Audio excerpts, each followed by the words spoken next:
The shuttle broke through the cloud layer at 600 local time, and Callum Adler got his first look at Verath Prime through a viewport the size of a dinner plate, which he had always thought was an architectural choice designed to manage expectations. The planet was pale, vast stretches of silver-white tundra interrupted by mountain ranges that looked, from this altitude, like something a large animal had dragged its claws through. The capital city, Verath Solen, rose from the basin between two of those ranges in a configuration that managed to be both geometrically precise and deeply strange. All dark towers threaded with light, the mineral veins in the construction material glowing faintly even in daylight, giving the city the appearance of a living thing viewed from above, something with a circulatory system. Callum looked at it for a moment, noted that the gravity differential had already begun its argument with his lower back, and returned to the document he'd been reading. He had been briefed, as he was always briefed. The packet ran to 412 pages, not counting the supplementary annexes, and was color-coded in a system his agency had developed over 30 years of mediating conflicts that human diplomacy had either failed to prevent or had made significantly worse. Red for active hostilities, orange for contested territory, yellow for the zones of disputed legal authority that were usually, in his experience, where the actual problem lived. The Verath file was a great deal of orange and yellow with red edges, and the supplementary annex on the Cathara Basin Water Corridor was the kind of reading that made a person feel, viscerally, how a straightforward resource dispute could calcify over 60 years into something that had acquired the texture and the weight of sacred injury.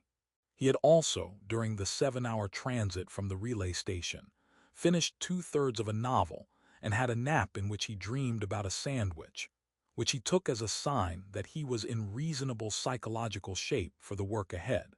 The landing platform was at the upper tier of the palace complex, a broad expanse of the same dark stone as everything else, buffeted by a wind that arrived with the particular conviction of a wind that had been crossing open tundra for several hundred kilometers and saw no reason to moderate itself on arrival.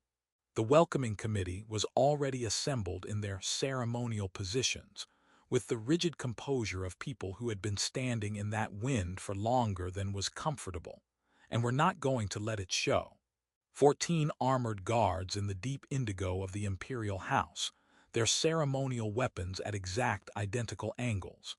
2 junior ministers in formal court dress, which appeared to include approximately 4 layers of material that the wind was testing thoroughly.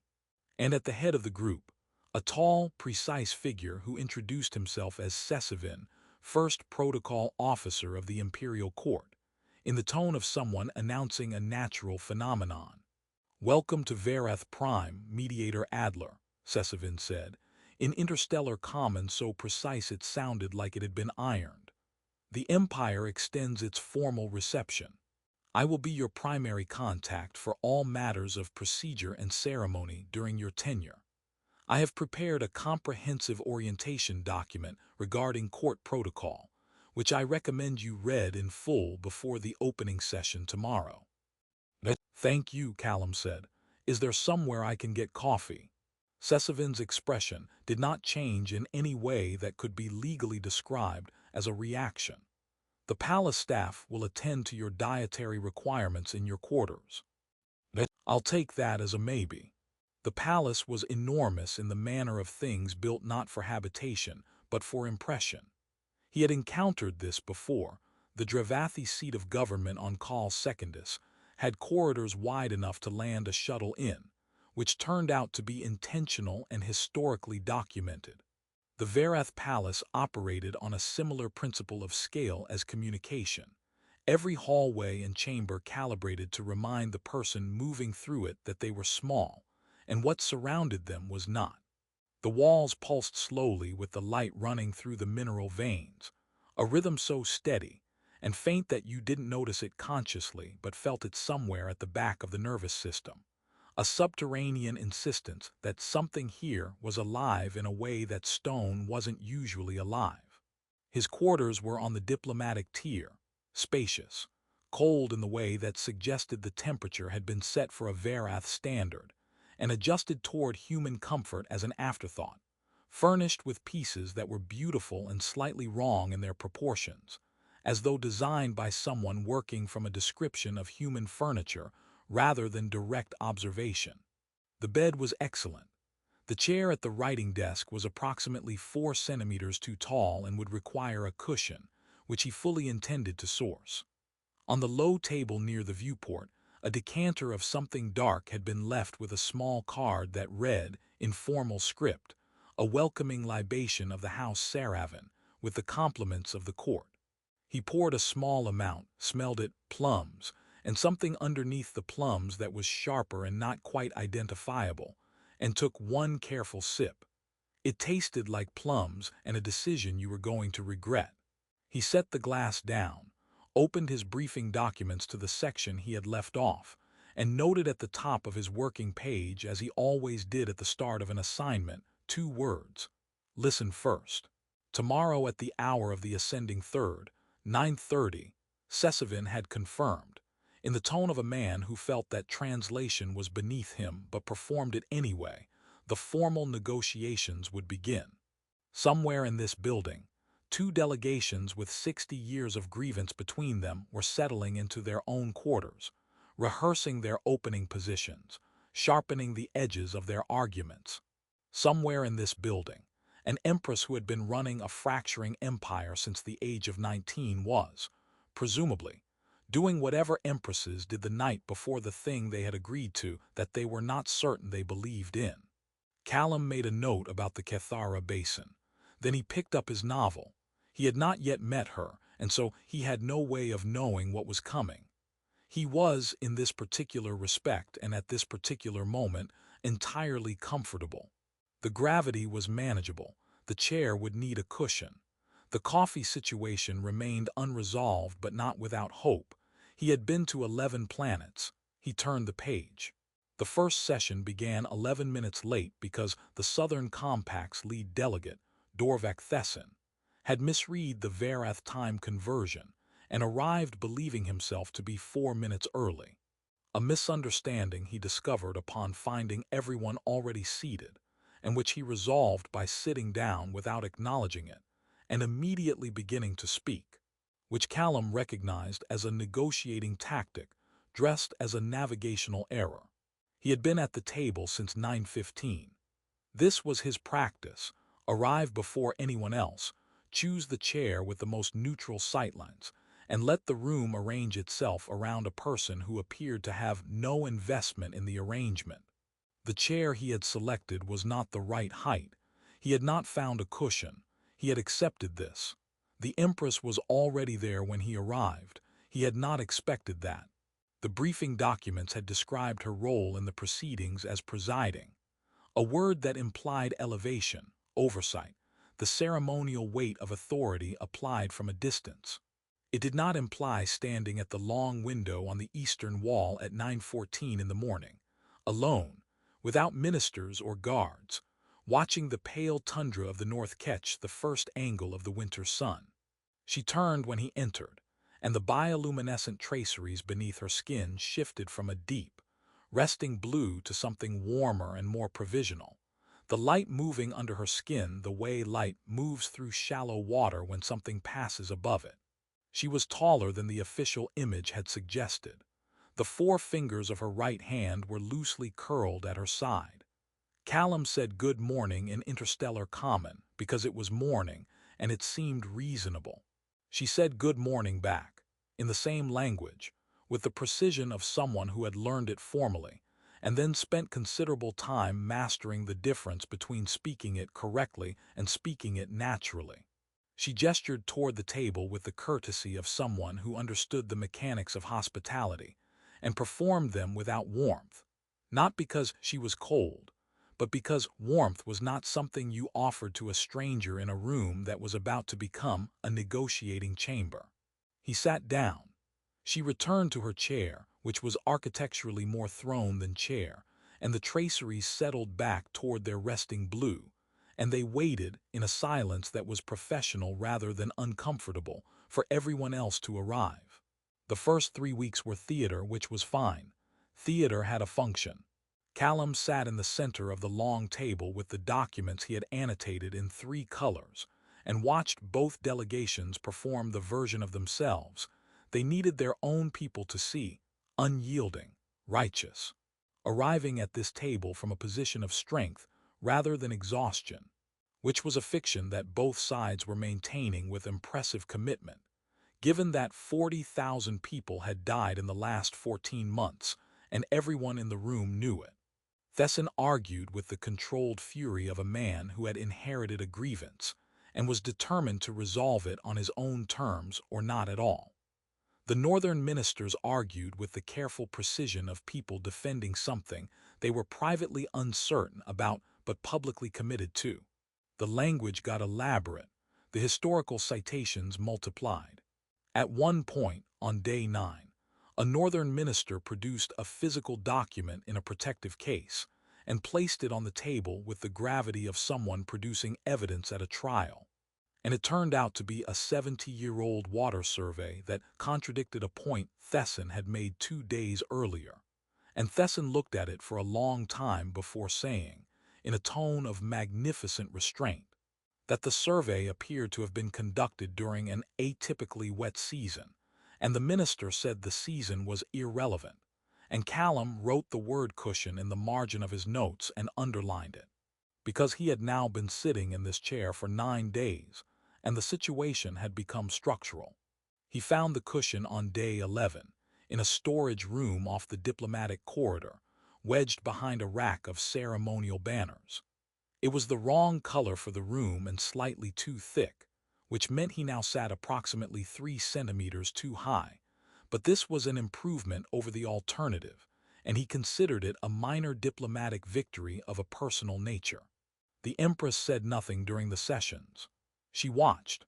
The traceries stayed silver throughout, the composure color. He had begun to think of it, the public face given light and texture by whatever ran beneath her skin. She asked no questions, made no interventions, offered no guidance to her ministers that he could observe. She was, in the formal sense, the authority that the proceedings existed within rather than a participant in them, and she performed this role with a completeness that was, if he was being honest with himself, slightly remarkable given that she was 29 years old and had been doing it for a decade. On the evening of the 17th day, after the session had ended and the delegations had filed out with the shuffling energy of people who had been arguing since 9 in the morning and were deeply ready to stop, he was gathering his documents at the table when he became aware that she had not left. He looked up. She was still in her chair at the head of the table, and she was looking at him with the expression of someone who had made a decision and was watching themselves make it. She asked him if humans genuinely required as much water as the briefing documents indicated, because the hydration specifications her staff had provided for his quarters seemed extravagant, and she had assumed it was an error. He told her it was not an error, that humans were, hydrologically speaking, surprisingly high maintenance, and that this was in his view relevant context for understanding why they had historically had strong opinions about who controlled water sources. She considered this for a moment. The traceries shifted, not dramatically, just a small movement toward that provisional warmth. She asked whether that meant he had a personal understanding of the Cathara Basin dispute. He said it meant he had sympathy for the impulse, if not for the 60 years of methodology. She almost smiled. The structure was there, the preparation for it, the faint reorganization of her expression toward something less managed, and then it resolved into something more neutral, and she said good night and left. And Callum sat for a moment in the empty throne room with his annotated documents and the particular awareness of someone who has just had a conversation that was conducting itself on more than one level. He wrote 3 words at the bottom of his notes, not about the negotiations. He looked at them for a moment and then turned the page. The next morning he arrived at 9:14. She was at the window again. The Verath Accords were signed on a Tuesday, which Callum had always privately believed was the correct day for ending a war. Mondays carried too much symbolic weight. Fridays suggested everyone was in a hurry to get somewhere else. Tuesday was a day with no mythology attached to it, no ceremonial gravity of its own, and there was something he found appropriate about that. The idea that the most important documents got their meaning from what was written in them, rather than from the day the pen touched the paper. He had not shared this opinion with Sera'ven, who had spent the better part of 3 weeks coordinating the ceremony down to the angle of the light fixtures, and would not have received it well. The breakthrough, when it finally came, had arrived in the way breakthroughs usually did in Callum's experience. Not as a dramatic pivot, but as a slow structural failure of the resistance both sides had been maintaining through willpower and institutional habit.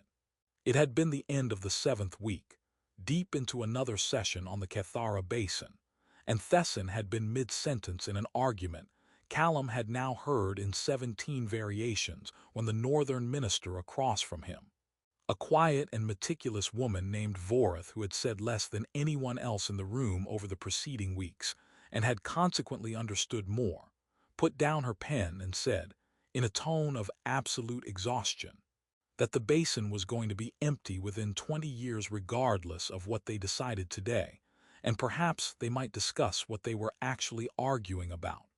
The room had gone very still. Thesson had looked at her the way people look at someone who has said the thing that everyone has been carefully not saying. And then, from the head of the table, the Empress had said, quietly and without looking up from the document in front of her, that Mediator Adler had made a similar observation approximately 3 weeks ago, and that she had found it worth considering. Thesson had turned to look at Callum. Callum had said nothing, because the moment did not require him to say anything, and he had learned over 9 years that the most important thing a mediator could do when the room was finally ready to move was to stay out of the way of the movement. After that, things had progressed with the particular momentum of a negotiation that has remembered what it is for. There were still setbacks. There was Thesson's walkout at the end of week 9, which lasted 4 days, and was resolved through what Callum would ever after describe only as significant quantities of patience, and a smoked meat dish from the southern provinces that Thesson had mentioned missing, once, in passing, during a recess, and which Callum had arranged to have delivered to the delegates' quarters with a note that said only, "The table will be here when you are." It was, everyone agreed later, either a masterpiece of diplomatic instinct or an extraordinary coincidence, and Callum declined to clarify which. There was the crisis in week 11, when a leaked preliminary document reached a southern news service and spent 48 hours making both delegations look like they had conceded everything, which they hadn't, and the 48 hours after that making them look like they had conceded nothing, which was also not accurate. There was the afternoon in week 10, when the palace's environmental systems malfunctioned, and the throne room dropped to a temperature that the Verath delegates found brisk and Callum found actively hostile to human tissue. And he had conducted 2 hours of shuttle diplomacy between the side rooms where each delegation had retreated wearing, in his case, a formal diplomatic jacket, a thermal underlayer borrowed from his shuttle kit, and an expression of professional composure that he felt, under the circumstances, represented some of his finest work. Through all of it, the evenings continued. Not every evening. There was no pattern he could have mapped or predicted, and he suspected that was intentional, that she was careful, in the way that people who have spent a lifetime managing perceptions are careful, not to establish anything that could be observed as a habit. But perhaps twice a week, sometimes 3 times, the chamber would empty and she would remain, and the conversation would find its way to something that was not the negotiations even when it began there.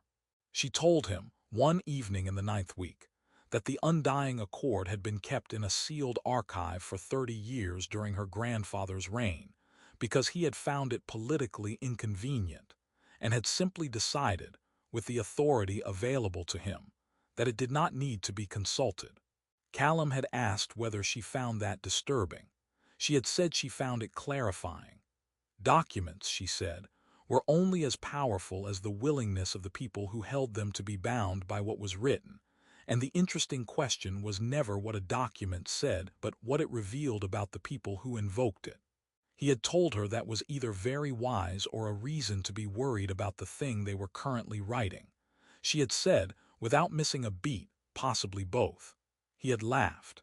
She had watched him laugh, and the traceries had moved in that way he had begun to recognize, that particular amber warmth that came and went quickly, and she had said, with the precision of someone making an observation they have verified before reporting, that she had not had a conversation like this in a very long time. He had not asked what she meant by that, because he understood what she meant by that, and asking would have made it a different kind of conversation than it was.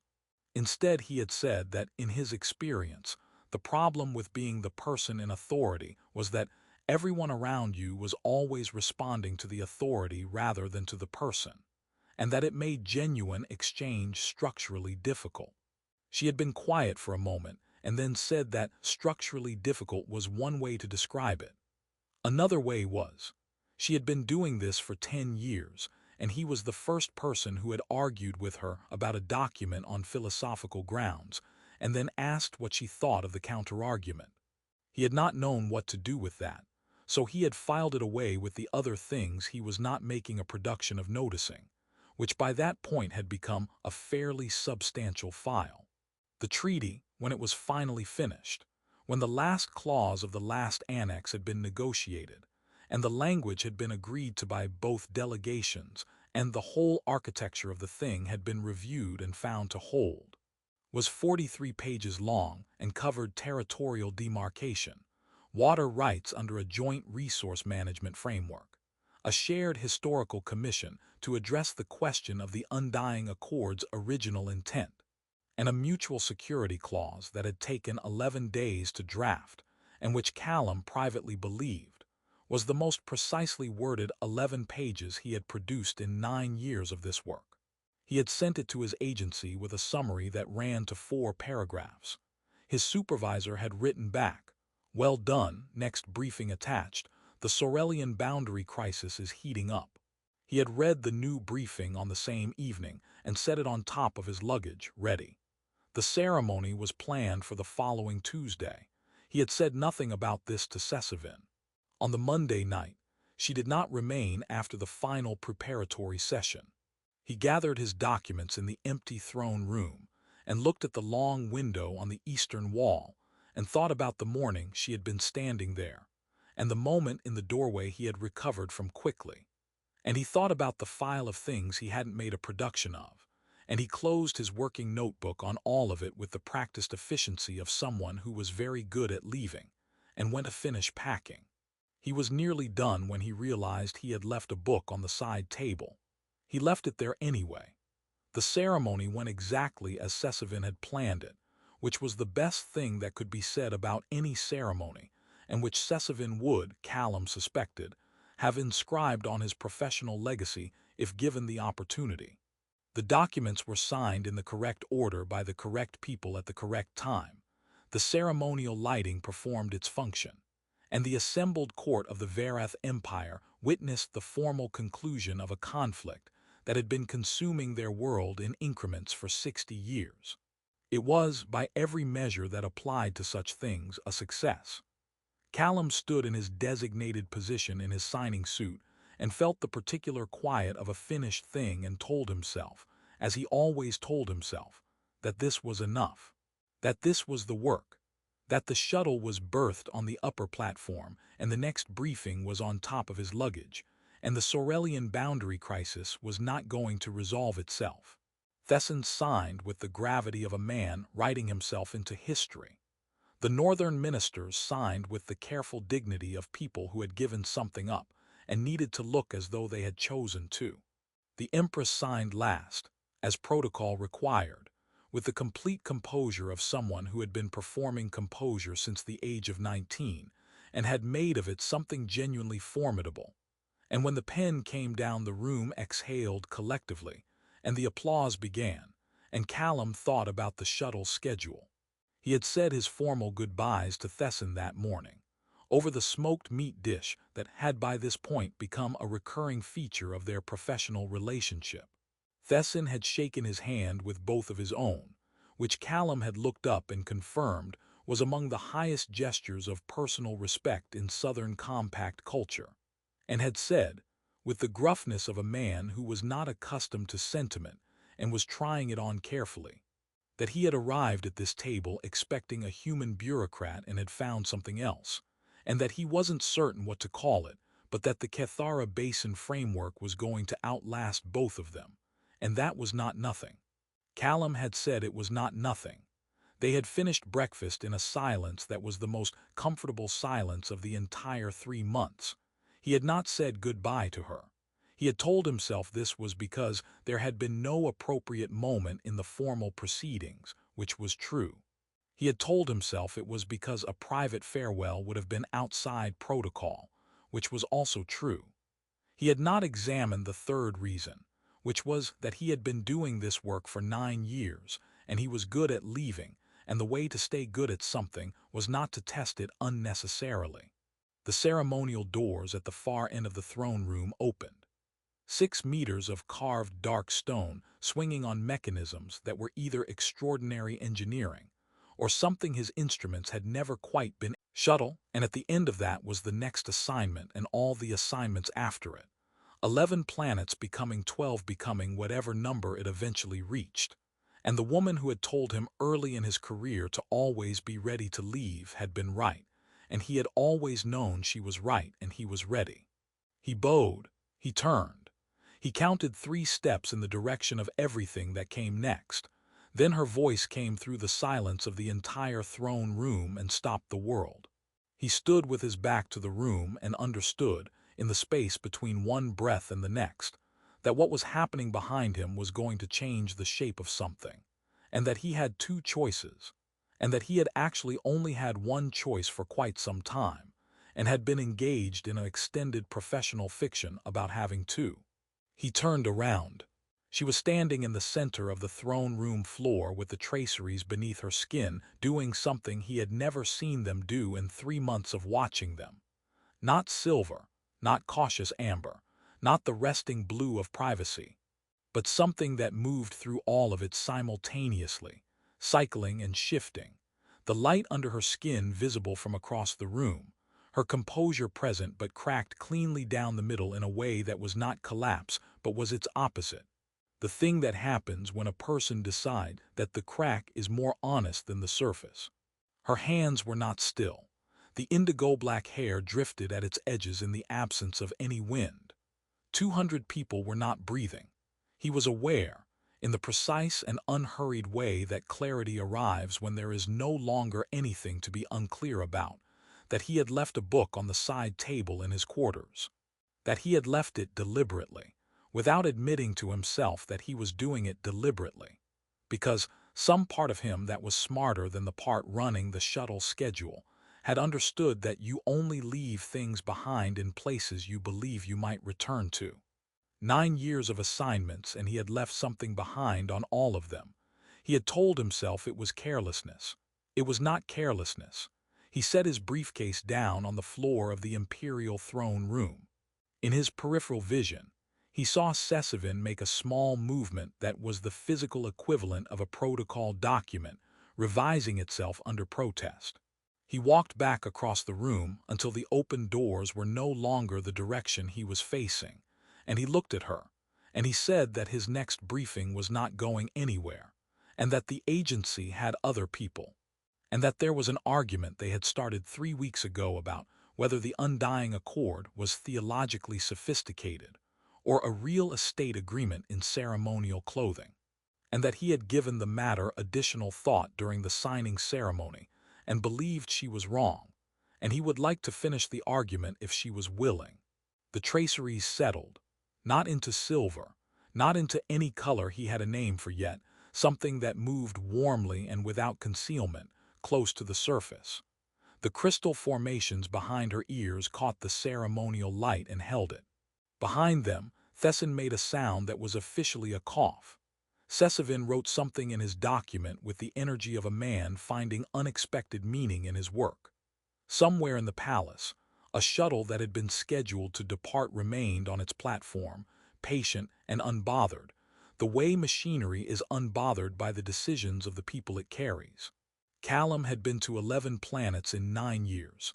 He had developed strong opinions about all of them. The coffee was never right. The chairs were never the right height. The gravity was always slightly off in one direction or another, and you learned to adjust, and the adjustment became, over time, a kind of fluency. The body's slow understanding that most of what you thought were fixed conditions were actually variables, and that a person who understood this was capable of being at home in more places than a person who didn't. He picked up the book on the side table the following morning. He put it on her window ledge, where the pale light of Verath Prime's winter came through the glass and fell across the cover, and the argument about the undying accord resumed and ran, with considerable heat and occasional laughter, and the particular texture of two people discovering that they agree about almost nothing, and find this not a problem but a reason. Well past the hour when Sera'ven had tentatively scheduled the next item on the official proceedings, which, for the first time in 3 months, went unattended.